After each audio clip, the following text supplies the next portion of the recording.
Myself DR Sonone, Defense Career Academy Aurangabad. I hope you have seen my previous videos on units and measurement and many videos which are depend on the board examination as well as competitive examination.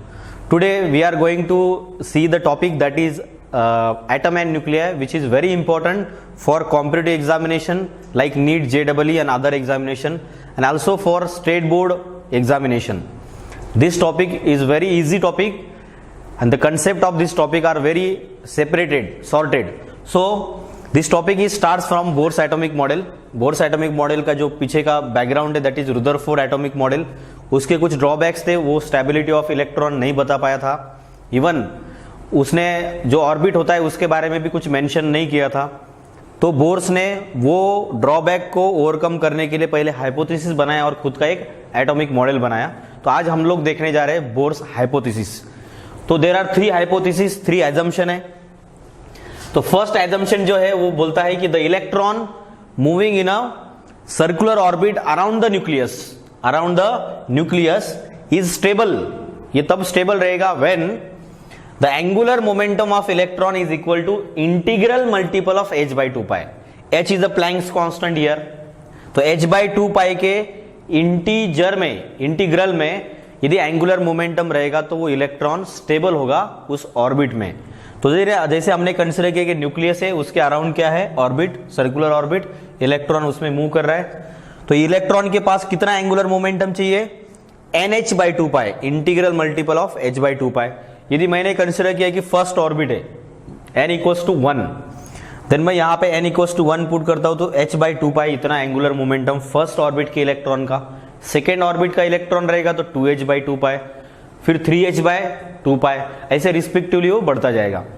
सो ये condition satisfied होना चाहिए, तब electron वो stable रहेगा. This one is a first assumption of bourse, right. Second assumption उन्होंने consider किया है कि the centrifugal force is balanced by electrostatic force of attraction. इसका मतलब ये है कि इलेक्ट्रॉन सर्कुलर ऑर्बिट में मूव कर रहा है और उसके वजह से, सर्कुलर मोशन की वजह से उसके ऊपर सेंटर से बाहर की तरफ रेडियली जो फोर्स लग रहा है दैट इज सेंट्रीफ्यूगल फोर्स. लेकिन इलेक्ट्रॉन बाहर नहीं जा रहा है, इलेक्ट्रॉन तो ऑर्बिट में. तो वो स्टेबल इसलिए है क्योंकि वो सेंट्रीफ्यूगल फोर्स को कैंसिल करने वाला या बैलेंस करने वाला फोर्स है कि न्यूक्लियस में प्रोटॉन है जिस पे पॉजिटिव चार्ज है और इलेक्ट्रॉन पे नेगेटिव है. तो अनलाइक चार्जेस एक दूसरे को अट्रैक्ट करते हैं और जो फोर्स से वो अट्रैक्ट कर रहा है उसको इलेक्ट्रोस्टैटिक फोर्स ऑफ अट्रैक्शन बोलते हैं, जो कूलम्स लॉ से भी हम निकाल सकते हैं. और वो फोर्स है हमारा कौन सा, 1/4 pi epsilon naught E square by R square. तो सेकेंड पोस्टुलेट के हिसाब से centrifugal force is balanced by electrostatic force of attraction. अंदर की तरफ वाला इलेक्ट्रोस्टैटिक फोर्स है और बाहर की तरफ है सेंट्रीफ्यूगल फोर्स. दोनों इक्वल होंगे तो इलेक्ट्रॉन ना बाहर जाएगा ना अंदर आएगा. तो mv square by r is a centrifugal force and 1/4 pi epsilon naught E square by R square is nothing but the electrostatic force of attraction.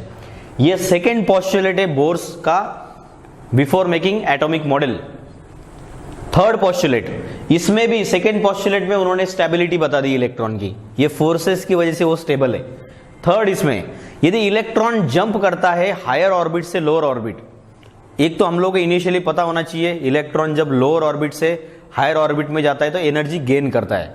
लेकिन जब हायर से लोअर में वो जंप करेगा तो वो रेडिएशन इमिट करेगा इन टर्म्स ऑफ लाइट.